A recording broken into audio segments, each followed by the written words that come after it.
1.5-2 മാസത്തിനുള്ളിൽ എൻ്റെ wait 72 kilo 65 കിലോയിലേക്ക് വന്നു. ഹായ്, എൻ്റെ പേര് Nisha.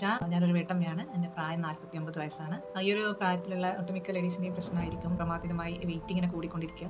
Same time body pain ഉണ്ടാവും. ഈ ഒരു പ്രശ്നത്തിൽ അകപ്പെട്ട ഒരാളായിരുന്നു ഞാൻ. ഒരുപാട് പരീക്ഷണങ്ങൾ നടത്തി രക്ഷയില്ലാണ്ട് നിൽക്കുന്ന ഒരു സമയത്താണ് സൗഖ്യ ഓൺലൈൻ ഡയറ്റ് ആൻഡ് യോഗയെ പറ്റി ഞാൻ മനസ്സിലാക്കുന്നത്. അന്ന് തന്നെ ഞാൻ ഡോക്ടർ ശിശിരിനെ വിളിക്കുകയും ഇതിൻ്റെ കാര്യങ്ങളൊക്കെ മനസ്സിലാക്കുകയും ചെയ്തു. ഡോക്ടർ ഭാഗത്ത് നിന്ന് ഭയങ്കരമായ ഒരു പോസിറ്റീവ് സപ്പോർട്ട് ഉണ്ടായി. ഞാൻ അതിൽ ജോയിൻ ചെയ്തു. വ്യത്യാസം തന്നെ എനിക്ക് അതിൻ്റെ ചാർട്ടൊക്കെ അയച്ചു തന്നു. ഞാൻ ആദ്യം ഒന്ന് അന്താളിച്ചു, കാരണം ഞാൻ സാധാരണ കഴിക്കുന്ന ഭക്ഷണത്തിനേക്കാൾ ഐറ്റംസും ടൈമും ഒക്കെ കൂടുതലായിരുന്നു ഇതിൽ.